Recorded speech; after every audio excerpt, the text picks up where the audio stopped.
آج دو معاملات پر میں آپ سے گفتگو کرنا چاہتا تھا. ایک تو یہ کہ جو ابھی حالیہ بجٹ میں تاجروں کے حوالے سے جو فکس ٹیکس لگایا گیا، وہ جو ہماری بجٹ سے پہلے جو ڈسکشن تھی، گفتگو تھی، اس کے اسپرٹ کے خلاف یہ ٹیکس لگایا گیا. اور اس کے نتیجے میں چھوٹے تاجر بھی، ان کو بھی بے پناہ ایک اضافی ٹیکس کا سامنا کرنا پڑا، جو کہ نہ اس حکومت کی منشا تھی اور نہ ہی یہ ہدایات دی. میں نے اس کے بارے میں ایک کمیٹی قائم کر دی ہے جو اس کی تہہ تک پہنچ کر جو ذمہ داران ہیں ان کے اوپر ذمہ داری فکس کرے گی. مگر اس میں ابھی کچھ وقت لگے گا. جیسا کہ آپ جانتے ہیں کہ تاجروں سے 3,000، 6,000، 10,000 کا فکس ٹیکس ختم کیا جا چکا ہے اور باقاعدہ نوٹیفیکیشن جاری ہو چکا ہے. اس کے اوپر 42 ارب روپے کی ایک گیپ آئے گا. انشاءاللہ ہم اس گیپ کو دوسری مداد سے پورا کریں گے، لیکن چھوٹے تاجروں کو ہم کسی طور پر بھی اس مشکل میں نہیں ڈال سکتے تھے. مقصد یہ تھا کہ ایک فکس ٹیکس 3,000 روپے کا اپنا کر دیا جائے تاکہ انکم ٹیکس کے محکموں کی جو چیرہ دستیاں ہیں ان سے تاجروں کو بچایا جا سکے. لیکن یہاں پر الٹی گنگا بہہ گئی. بہرحال ہم نے اس کو کنٹرول کر لیا ہے اور تاجروں کو اس معاملے پہ قطعاً پریشان ہونے کی ضرورت نہیں. دوسرا معاملہ یہ ہے فیول ایڈجسٹمنٹ چارج کا. دوسرے معنوں میں اس کا مطلب یہ ہوتا ہے کہ جب آپ تیل باہر سے منگواتے ہیں تو اگر وہ تیل مہنگا ہے تو پھر اگلے ماہ میں بلوں میں وہ ایف اے سی ایڈجسٹ کر دی جاتی ہے. اگر تیل سستا ہو جائے تو اسی طریقے سے ایف اے سی میں یعنی فیول ایڈجسٹمنٹ چارج میں کمی آ جاتی ہے. چونکہ عالمی منڈیوں میں تیل کی قیمتیں آسمان سے باتیں کر رہی تھیں، لہٰذا ایف اے سی جولائی کے مہینے میں اور اگست کے مہینے میں اس میں خاصا اضافہ ہوا جو کہ عام آدمی کے لیے ناقابل برداشت تھا.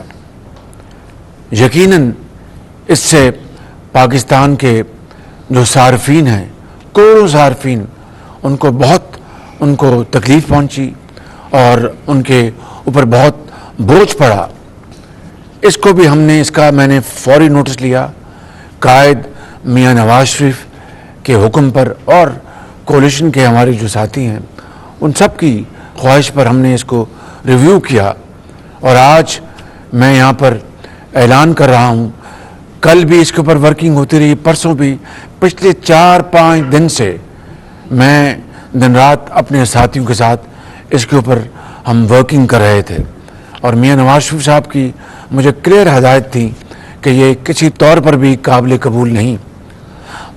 شومی قسمت دیکھیے کہ ہمیں اب ہر کام کے لیے آئی ایم ایف سے مشورہ کرنا پڑتا ہے، کیونکہ جو ان سے معاہدہ ہوا ہے اس میں اگر ذرا بھی اس میں تبدیلی آئے گی تو پھر مشکلات کا سامنا کرنا پڑے گا. لہٰذا ہم نے آئی ایم ایف سے پچھلے 2 دنوں میں بھرپور مشاورت کی ہے اور اس کے نتیجے میں الحمدللہ جو پاکستان کے 3 کروڑ صارفین ہیں ان میں سے 1,70,00,000 صارفین کو اب یہ اضافی جو فیول ایڈجسٹمنٹ چارج جو ہے نہیں دینا پڑے گا اور وہ الحمدللہ آرام سے وہ رات کو سوئیں. ان کو اب یہ اضافی جو بے پناہ جو ایک بوجھ تھا 1,70,00,000 صارفین سے ختم ہو گیا ہے اور باقی جو 1,30,00,000 صارفین ہیں ان میں جو بڑے کھاتے پیتے जो कारोबारी लोग हैं या दूसरे हजरात हैं, ये उनके लिए, लेकिन वो भी हम उसका भरपूर जायज़ा ले रहे हैं।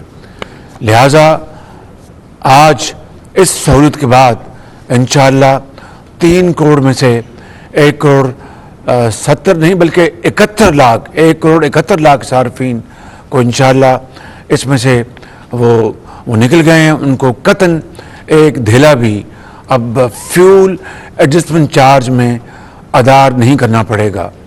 मेरे बुजुर्गों, भाइयों और बहनों, हम एक बहुत मुश्किल वक्त से गुजर रहे हैं। आज हम यहाँ पर कतर, जो हमारा दूसरा घर है कतर, वहाँ पर हम आए हैं और पाकिस्तान के लिए, कतर और पाकिस्तान को हमारे जो तरक्की के जो मंसूबे हैं, हमारे जो इन्वेस्टमेंट्स के मंसूबे हैं, ट्रेड के मंसूबे हैं, उनके ऊपर आज यहाँ पर हमने गुफ्तगू की अभी, और फिर आज सारी शाम यही हमारी डिस्कशन चलेगी और कल भी, ताकि पाकिस्तान के अवाम के लिए, उनकी खुशहाली के लिए हम मंसूबे बनाएं और दिन रात कोशिश करके उन मंसूबों के ऊपर पर हम अमल करें।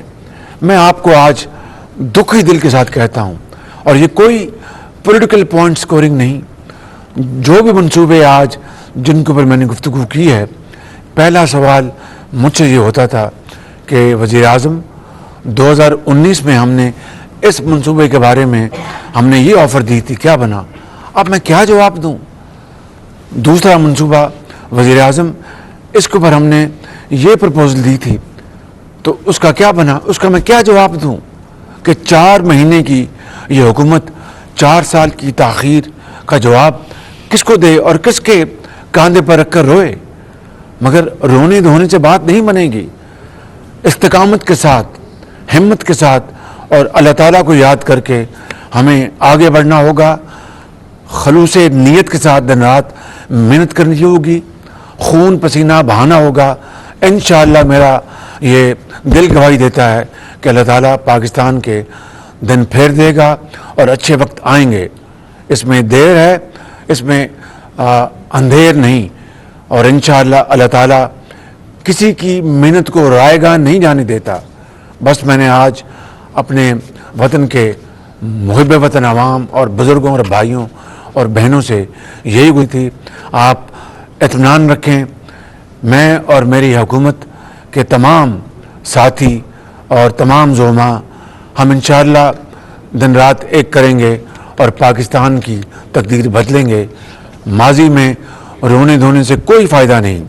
आज जो सवालात मुझे हर जगह यहाँ पर फेस करने पड़े, वो दिल खून के आंसू रोता है। ये 1 करोड़ 71 लाख सार्फिन जो कि अब फ्यूल एडजस्टमेंट चार्ज से उनको एग्जम्प्ट कर दिया गया है, यानी उनको इस्तिस्ना दे दिया गया है, एग्जम्पशन, टोटल एग्जम्पशन, उसके बारे में खुर्रम दस्तगीर खान साहब कल एक प्रेस कॉन्फ्रेंस करेंगे और मैकेनिज़्म बता देंगे कि वो क्या मैकेनिज़्म है जिसके ज़रिए वो सार्फिन उनको अब ये जो इजाफी रकम जो है वो नहीं देनी पड़ेगी।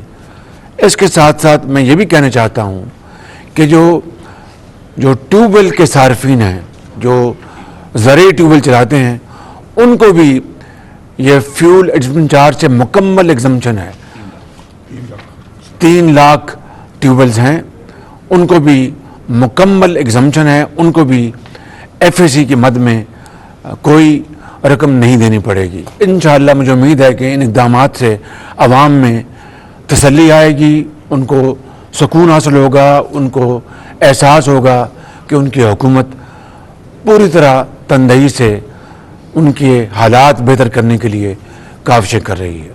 पाकिस्तान पाइंदाबाद। नाज़रीन, वज़ीर आज़म मोहम्मद शहबाज शरीफ कतर पहुंचने पर खुसूसी गुफ्तगू कर रहे थे। आपने मुलाहिजा की, उनका यह कहना था कि माजी की हुकूमत की खराब पॉलिसीज के बायस मुल्क मुश्किलात का शिकार है। हुकूमत की काविशों की वजह से हमने काफी हद तक बहरान पे काबू पा लिया है। महंगाई पर भी हम जल्द काबू पा लेंगे।